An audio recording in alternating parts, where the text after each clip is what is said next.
I'm Craig Kenneth, a relationship coach and a psychotherapist. Every relationship is different and every breakup is different. Work with me and you'll get professional help on your situation. And if you're in no contact, focused on personal growth, my workbook series, The Knowledge, will help you make changes like you've never made before. Available now at AskCraig.net.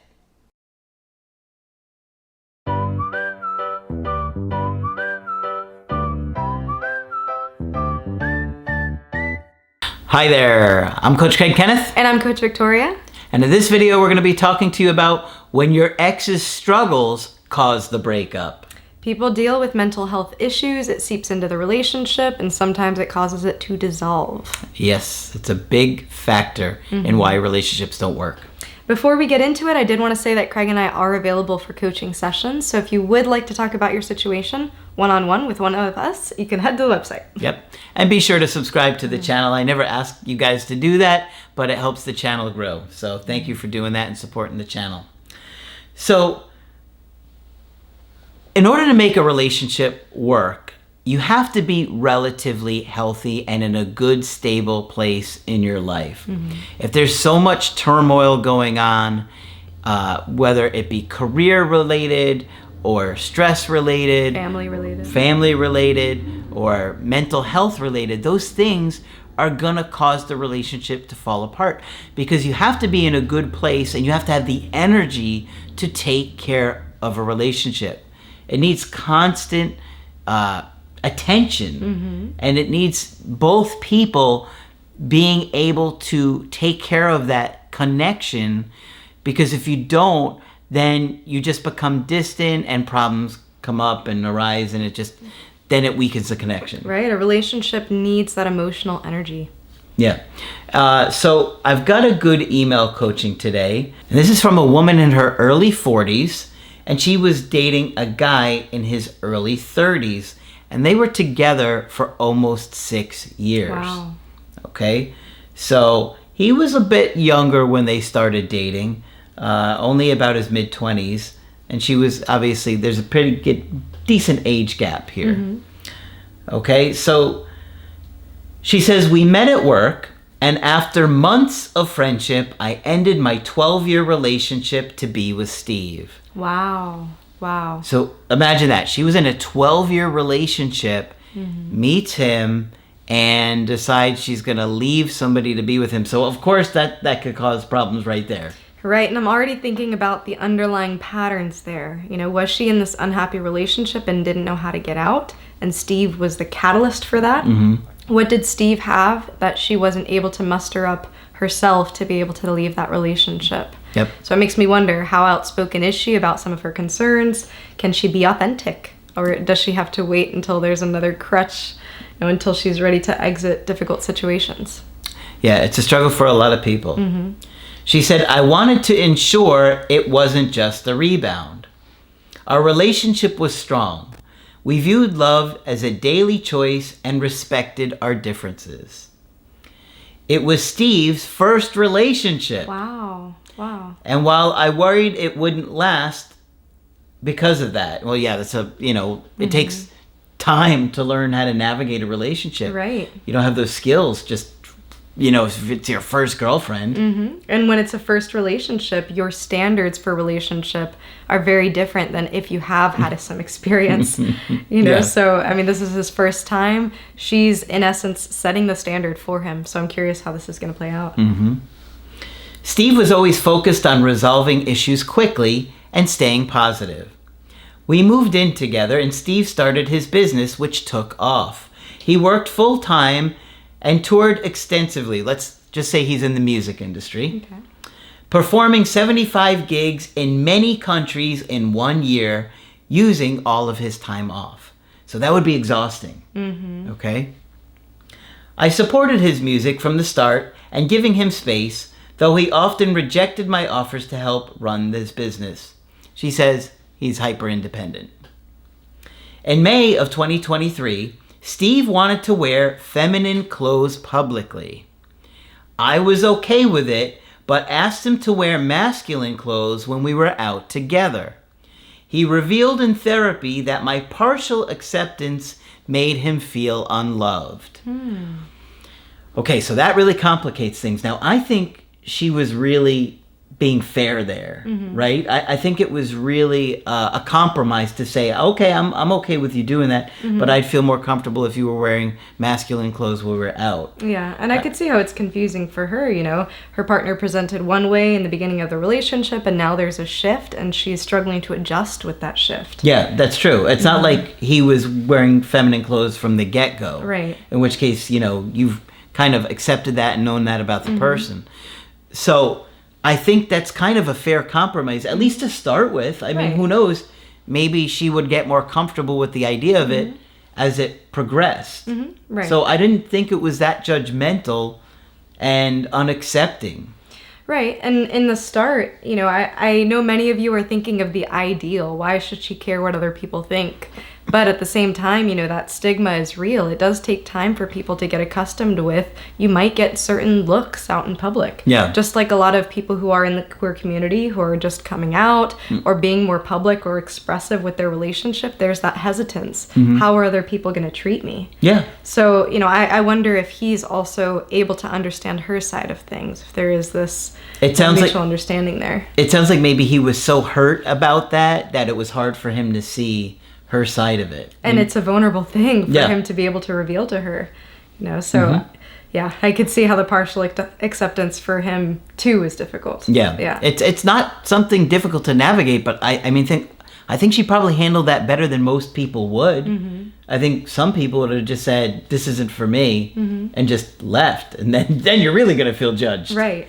At least she said, yeah, I'm okay with it. Just when we go out, I'd prefer if you wore masculine clothes. And like I said, maybe that would have been something that she would have been used to as time went on and just grew to accept it. Yeah. Hard to say. She could have communicated if that was going to be a temporary measure, though. I could see if he's thinking, well, indefinitely with my partner, I'll have to wear masculine clothing out when we're together, how he might not want to sign up for that. Yeah. So, you know, I think it's all about what they communicate to each other, how they understand each other, and what decisions they come to. Yeah. She could have helped them pick up outfits. She could have. You know, at a certain point, if she did become... Want to wear my blouse today? That's a pro. Being able to share clothing with your partner, amazing. You spend a lot less money in clothes. True. I one time dated a guy who was my size, and we would always share pants. It was great. It's great. He had the best pants. They were super comfortable. All right, let's move on. In October of 2023, on our 5-year relationship, I expressed doubts about our future and asked him to put in more effort. He suggested we end things if I had no faith. That seems pretty rigid to say. If somebody's saying, I'm worried about our future, and then he's like, well, then we should just end it. It also shows now that really makes me wonder, worry about our future. Well, yeah. It also seems like he's in a more fragile place, too. Yeah. You know, he might be already feeling rejected by that partial acceptance, ironically enough. Yeah. That, you know, it's causing him to think, well, this is going to happen anyways. We've all heard that quote of people ending things or quitting before they get fired. Oh, yeah. So it seems like it might be one of those things. He's putting some words in her mouth to avoid that pain of rejection, feeling some type of control over it. Yeah. I was surprised, but I didn't plead. The next day, he was devastated. I suggested couples therapy. I thought they already were in couples therapy. That's what it seemed like. Yeah. Soon after, I noticed he spent more time with a female coworker that I knew of. He denied anything beyond friendship, but in February, admitted having a crush on her and would have left me if she had been interested. Because she has a boyfriend. Okay, I have a real problem with that. If somebody said that to me, I would be out. I would be done. We're only together because the person that you really want to be with doesn't want to be with you? Okay, see you later. Yeah. Yeah. I'm not okay with that. And while it's normal to be attracted to other people while you're in a relationship, to even have a crush on other people while you're in a relationship, you know, choosing what you share with your partner, completely up to you. Now, if she had asked, hey, I think you like your coworker, is this happening? I think he started off strong by admitting it, by saying, yeah, these feelings are here, they are in existence, I'm not going to lie to you. But going the extra step to tell her that he would leave her for this other person. Yeah, if she was interested. Right. What does that mean? Does that mean that he doesn't value the relationship that much? I'm curious more about the point he's trying to get across with that statement. It's a pretty cold point, in my opinion, because it's like, basically, I'm only with you because she doesn't want me. You could boil it down to that. Yeah. This revelation led to a meltdown in therapy. Poor therapist is like, what's happening? I shouldn't have said that. Were you guys fighting over an outfit? What's happening here? Where the therapist suggested Steve might be on the autism spectrum. This devastated him. Now that's interesting. I wonder if this was a therapist they had been seeing for a while, because she had mentioned therapy before. Yeah. Because it would seem kind of crazy to say this if it was a new client. Right. I wonder if with his individual sessions they were working more on his identity. I don't know. That's just my guess. Steve's mental health deteriorated quickly. Fame was exhausting him. Remember, he's in the music industry, so he got relatively successful. I'm not sure how big, though. He was overwhelmed with anxiety and depression. He had a major depressive episode at 21, and his current situation echoed past traumas. We stopped couples therapy, and Steve decided to take a 5-week break to focus on a relationship, but instead worked nonstop on his music after his laptop got stolen. Depressed, he started considering drugs and alcohol, which was against our teetotal. Do you know that? I looked it up. I guess it has to do with no kind of drugs or alcohol or something like that. Okay. I'm not gonna. I just looked it up briefly, just to know what she was talking about here. Oh, their values. Basically, he's saying he wants to try drugs and alcohol, and that's against their values, and I guess what they had talked about since the beginning of the relationship.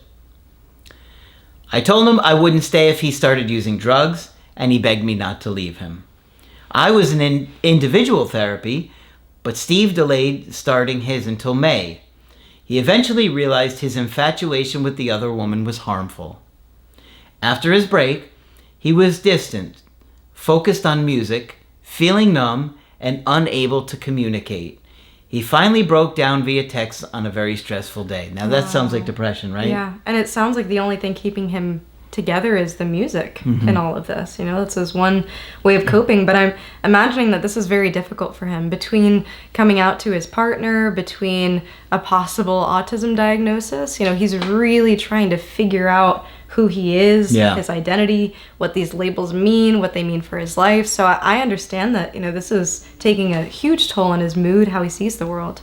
And which is exactly why I'm talking about this video today and brought this one up, is because you can see somebody in this mental place, their mental health is struggling this much. How is he going to have the energy to work on this relationship? Right.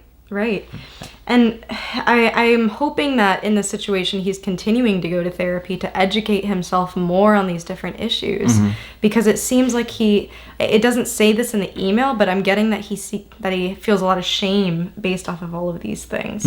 So if he was able to understand them more, understand really what an autism diagnosis means, what it could mean for your relationship, maybe some relationship skills specifically for those with autism spectrum disorder, I think things could really change.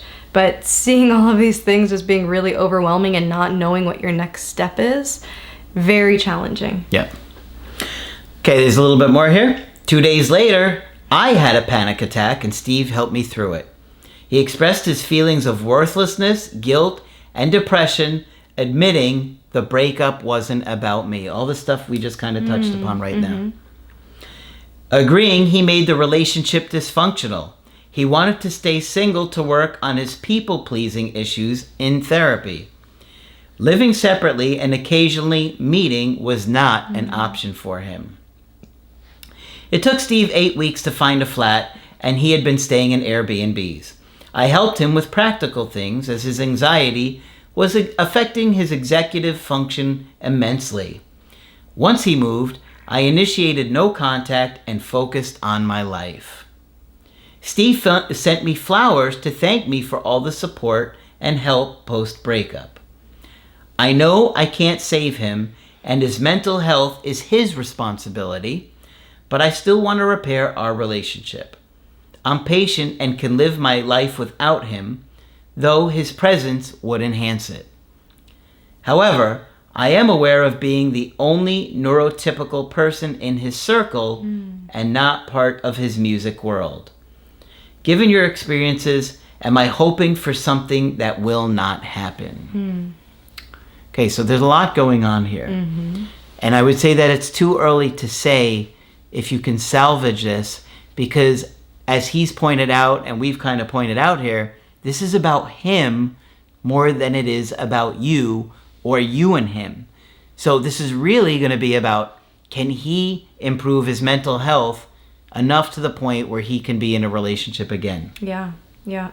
And this is a lot of firsts for him. This is his first relationship. This is, his first time. It sounds like being able to be expressive with his clothing and what he chooses to wear. His first time sounds like, the therapist bringing up autism and his reaction to that. So he's processing a lot.